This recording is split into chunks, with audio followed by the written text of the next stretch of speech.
Hey guys, welcome to the 2017 Snooper Bowl season. Just like previous years, I'm going to try to get out here and attempt to preview all of this week's wonderful matchups. Normally, I'd have it out a little bit early, but a little bit of a rough week. Hopefully, a few of you enjoyed last night's game. Looks like the Borlands definitely did, jumping out to a 55 to 3.3 point lead on Mr. Trampus Allen Whalen, also known as hashtag MAGA. I don't know what MAGA is, but it sounds like it's something stupid. So anyway, again, welcome. Looking forward to a great season. Already seeing quite a bit of activity here. The Borlands still have not made a move. Looks a lot like their 2006 season. Went back into the history. I don't know if anybody does this, but you can go up here to the season and click on it, and it'll take you all the way back to 2006. Yeah, it's kind of fun. Just jump in there, see who did what. Oh, look at that. Shake and Bake won. What are the odds of that? Didn't expect that one at all. But if you look on here, we have Bearded Borlands with 0 moves the entire season. He went an entire season without adding or dropping a single player. No wonder he got 10th place. And if you notice, it's kind of an interesting way to look at it, but teams that are the most active typically are going to finish and get close to the top. I know that last season we had a lot of activity from a bunch of guys here. Baby Daddy Davey and Walk of Shame, Mr. Jake Slater, taking up the rear here. Standard operating procedure from those two guys. But if you look through every season, the guys that are the least involved a lot of times have the lowest chance of making the playoffs or doing well there. But neither here nor there. Let's go to this season. I wanted to do a draft recap. Never got a chance to do it. Might check it out later on next week if I find some time. Been a crazy busy week. So we'll just start here at the top with our first matchup, and I'll go down between Shake and Bake and the Lollipop Guild. A lot of expectations around this match. I know that Jason has been circling this date on his calendar for quite a while. Hoping to get access to and take down one of the most premier players in Snooper Bowl history, Shake and Bake. Now, let's just get into it here. So Aaron Rodgers for Shake and Bake, his second year in a row of reaching for a quarterback. Hopefully it works out for him. Personally, I think he made the right decision, but I'm a little biased. I'm a little afraid of Dak Prescott here. I think that Giants game is going to be a little bit lower scoring. I don't think he necessarily hits that 21 projection, but it may not matter. When I look down through Jason's team and through both these teams, I'm blown away by the running backs. These two squads and the matchups they have, these are 3 of the top, what I think will be the top 5 running backs for the week. And really 3 of the top 10 running backs for the entire season. So a lot of running back strength here. I've got to give it to Jason a little bit. I love DeMarco Murray and Devonta Freeman. Jordan Howard, I think, will have the best day out of all 4 of these backs, but it's tough to really compare to those two running backs there. Wide receiver, Jason's drafted himself a really solid team this year. Terrell Pryor, big fan of that one. Devonta Adams is going to cancel Aaron Rodgers out a little bit, but I do think Jordy gets most of those touchdowns on Sunday. Larry Fitzgerald, again, it's going to be a high-scoring game in Detroit. I think Larry Fitzgerald is going to get quite a bit of action, so definitely give him the lean. Over here, Sammy Watkins, Pierre Garcon, A.J. Green. This is going to be boom bust. I mean, these 3 guys could combine for 100 yards and no touchdowns, or they could put up 250 yards and 3 touchdowns. Really, really any direction possible with that. So with that being said, I pick the Lollipop Guild to take this one away. I think Dak Prescott doesn't have a good day, but I think he really makes up for it with his wide receivers and running backs. So congratulations, Jason, on your first win, and I know it'll feel good for you to defeat a preeminent threat like Shake and Bake this season. So going on to our next one here between Sickle Cell All-Stars. I did laugh at this name, Pat, just so you're aware. I thought it was an excellent name for your squad, and it fits quite well. Is it derogatory? Maybe. I think we can get past it. Unfortunately, you had Tom Brady decide not to throw a single touchdown last night. Who would have thought of that? Good news is you're going up against Ben Roethlisberger, who sucks on the road. If you look at his splits from his entire career, really, Home versus away, it is really bad. I don't think that Ben really puts up much. Maybe he throws one touchdown, maybe two. He's got to hope that Antonio Brown just breaks free or Martavis gets deep. Um, it's an interesting stack with Ben and Martavis. I don't think it happens this week. It's rough that you've got to start Crowder, Benjamin, and Martavius Bryant.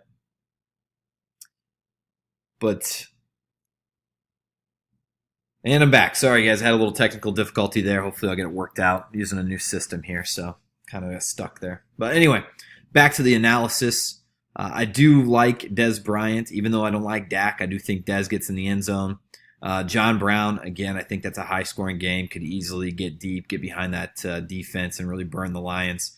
The secondary is not the greatest, easily picked apart. Here's where the problem is.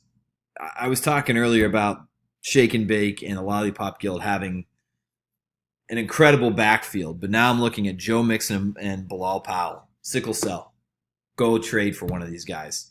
Go trade for a running back from someone because you don't want to start these guys all season. Mixon's not the starter. I don't know what that means. We'll find out tomorrow. Bilal Powell is on one of the worst teams I've ever seen in my life. Maybe he's the only guy that matters. We'll see on Sunday. So a lot of what ifs and out there. Love Melvin Gordon this week, even against the Denver defense. Gurley should just eat Indianapolis Colts apart. Should just destroy them. Eifert gets a W over Walker for me. Hauschka is the obvious play at kicker. He's the best kicker in Seattle. Oh wait, he's not in Seattle. Who cares about kickers? Please, let's get rid of them. Hate the Minnesota defense. Rams should do just fine against Tolzien. I don't expect there to be a lot of points, but I don't expect the turnovers to necessarily happen. Yeah, I've talked myself into it. I'm giving the W over here to Walk of Shame. Congratulations, Jake Slater, on your victory. Keep it up. Moving on down here, the Baby Daddy Davy and the Ingram Toenail. For a guy that names his team after Mark Ingram, I've never seen a guy try and shop his namesake around so much as what Mox is doing right now. For good reason. I'd be terrified of starting Mark Ingram as well and having him as my namesake, especially with having to start James White this week. So a little bit of a rough start, having a 69-point game last night and only getting a little over 10 points out of, or 11 points out of two players that should have gotten the end zone. One of them should have gotten the end zone. It just didn't happen. So a little bit of a rough start. Like Stafford against the Cardinals, I think he'll do pretty well. Michael Thomas is almost a lock to shred the Minnesota secondary for at least one touchdown. I don't think it'll be much bigger than that. Alshon Jeffrey, who knows what you've got there. Carson Wentz should be able to get him the ball. Crabtree the same way. Crabtree is probably one of my favorite plays of the entire week. So if you're playing DFS, go look at Michael Crabtree. Really cheap, and he's much more talented than his teammate Amari Cooper. So make sure you check that out. Overall, I think he's got a team that can get there. Needs some running back help. I don't know what to do with Mark Ingram. On this side, love the wide receivers. You have DeAndre Hopkins as your number 3 wide receiver. You're probably doing pretty well. Lamar Miller should get eaten up against Jacksonville, but likely to get at least one touchdown out of him. Abdullah, I like Abdullah. I think he does just fine. Sturgis, he's the boom kicker of the week. My favorite kicker on the planet right now for week 1 is Caleb Sturgis for the Philadelphia Eagles. I feel like he's going to have some really good kicks in there. But you're starting Joe Flacco as your quarterback. And name a second wide receiver on the Baltimore Ravens other than Jeremy Maclin. It's going to be very, very difficult to do. Yeah, this one a little bit harder. I'm taking a look. I'm not really seeing anything I like. It stands out to me. I hate the fact that you have Flacco, but I'm going to give it to the Davy. Congratulations, Baby Daddy Davy. Both of you guys are impacted by the hurricane. I think that's probably where some of those are starting. Yep. Okay. Yeah. Jay Ajayi's out. James Winston. That makes more sense. Okay. Good luck, fellas. Moving on. Down to Everyday I'm Rustling versus the Butt Buddies. Love the name, Mattingly. Really enjoy that. Keep it up, okay? This squad, a little bit different than others. Danny's got himself a top-to-bottom solid team. Having Zeke back to play week 1 helps him out a lot, but I love the 1-2 punch of Zeke and Leonard Fournette. Emmanuel Sanders is your number 2, right behind it. Antonio Brown, solid. Rashard Matthews, whatever. Danny's just a Tennessee homer, so he jumps on that. Drew Brees, top 3 quarterback for the season. You're going to get him every week. Hunter Henry, huge upside. I guess I heard something the other day that Phillip Rivers' pass rating with throwing to Hunter Henry is like 136, somewhere along those lines. So you know that Hunter Henry's going to be a lot more involved this year. Those guys pay a lot of attention to statistics. Love the squad. Russ should eat up the Green Bay Packers. This should be a nice back and forth here, so it's a little bit of a tie. Not as in love with the wide receiver crew here. I think Demaryius Thomas is solid. I like Allen Robinson's chances this year. I feel like 2015 Blake Bortles is coming back. Hate Marvin Jones. Love LaShawn. Love Marshawn. This is a match. This might be the best match of the week in terms of shot for shot. But I got to give it to, Denver defense going to get shredded. So I got to give it to Houston's defense and the Butt Buddies. Congratulations on your win. A little rusty here, so I'm kind of way behind. So I'm going to pick up the pace a little bit. Need more cowbell. Bill versus Carl. David versus Goliath. And sorry to say this, Carl, but you are David, and Bill is certainly Goliath, having 2 championships in the last 4 years. And I think you're still looking for your first, Carl. So hopefully that happens sometime soon, maybe even this season. You already got things going here this last night. Bill definitely got the better end of it. Love Dalvin Cook against the New Orleans defense, or what is not much of a defense. It'd be really interesting to see. Carl's been drinking a lot of interesting Kool-Aid with this squad. So he loves his young guys. He loves his up-and-comers. I get it. Christian McCaffrey could be the savior of the Carolina Panthers, but I don't necessarily see it. I love him. Enjoyed him in college. He's not ready yet. Mariota, again, up-and-comer. Ty Montgomery, this could be a huge pick, or he could do absolutely nothing and lose his job in the next couple of weeks. So love Bell. I got to give this one to Bill. Congratulations, Bill, on your victory. And last but certainly least, our battle between last year's championship game contenders. Between Trampus, #MAGA, and the Borlands. Congratulations to John. I thought maybe it was a reach to grab Kareem, a.k.a. Mike Hunt, where you did, but it looks like it's going to pay off. 46.6 points in the first week. I'd say he's on pace to shatter every NFL record for a rookie running back after week 1. So congratulations. Keep it up.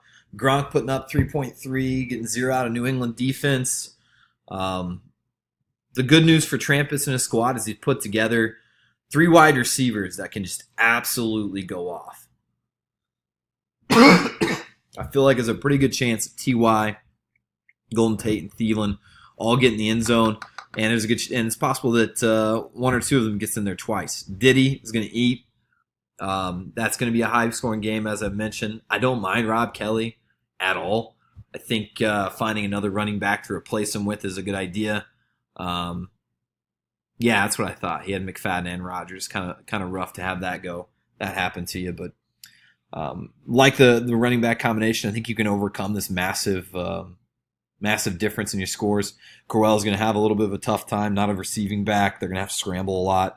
I don't really like Diggs. I prefer Thielen. Moncrief, I prefer T.Y. Julio, obviously, I love. Solid score.